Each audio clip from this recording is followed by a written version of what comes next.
Hello.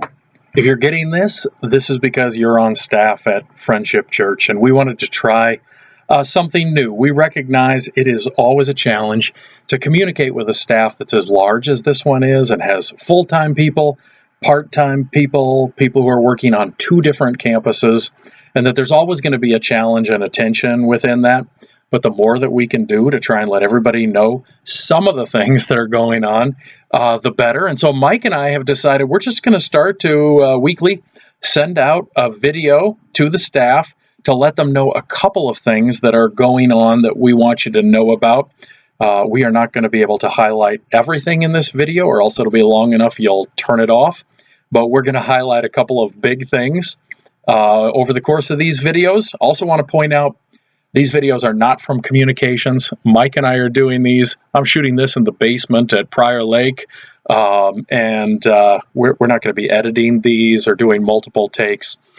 So who knows how silly will come off, and maybe that will keep you watching. A couple things I wanted to say this week. First, we want to say thank you to all of those who made last week possible. We had over 100 volunteers at Serve Day that packed over 500 backpacks and over 500 sandwiches that went out.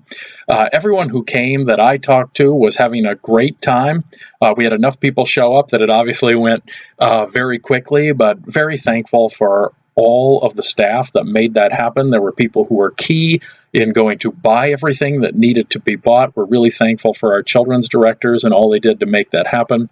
Thankful for the kitchen staff and them providing the food and all that the custodial staff did in order to get that ready.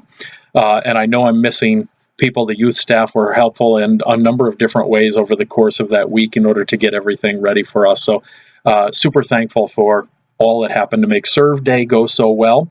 And maybe you saw Corrine's footage that she posted of those, the backpacks being delivered.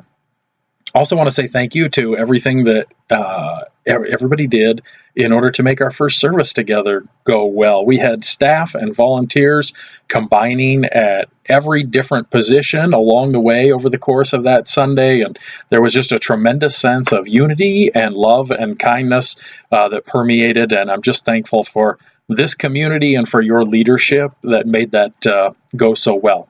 We get to do it 7 more times now, but really thankful for that. Want to let you know that there's going to be a couple things that are going to be happening differently at the worship service this Sunday. But one thing that's going to be happening different is there'll be some order change. So you'll see a welcome come after the first song. I'll actually be doing that in order to welcome people and help them greet newcomers and get the registration books moving. But the offering is actually going to move to the end of the service after the sermon. We're doing this for a couple of reasons. One is so that there can be a more free-flowing time of music and worship on the front end of the service without as many breaks in it. More importantly, we're doing it because we want people to be able to give to God as an expression of the teaching that we have just heard and the worship that we've been a part of over the course of that morning. We're going to be looking at a lot of different ways to try and help people apply and respond to the message and to the worship that day near the end of the service, and giving back to God what is His out of an expression of our love for Him is going to be a part of that. So you'll see that the offering is moving towards the end of the service, and we want to say a huge thank you to Lisa and all that she is doing in order to make that happen. It's really easy to move it in the service, and it's a challenge to work out all the counters and all of that. So super thankful to Lisa and all she's done in order to make that possible.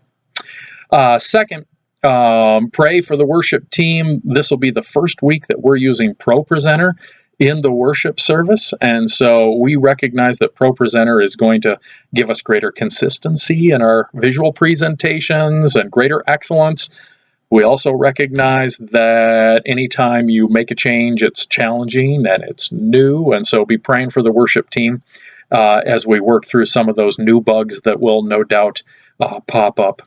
We also, this Sunday, if all of the tests go well, we'll be using ClickTracks for the first time as a worship team. And if you don't know what that is, that's fine. I'm not going to try and explain it, primarily because I'm musical. musically ignorant. But just want to let you know that it'll be another challenge for the worship team as they try something new. Again, we think this will give us greater consistency and excellence in the long run, but anytime you try something new, there's challenges with it. So be praying for the worship team as they're leading us in some new ways over the course of this coming Sunday. The following Sunday, the 29th, we have 4 or 5 people who are signed up for baptism, and we're looking forward to that. And let's continue to be praying together as this coming weekend of worship approaches. Thank you, friends, for all that you do.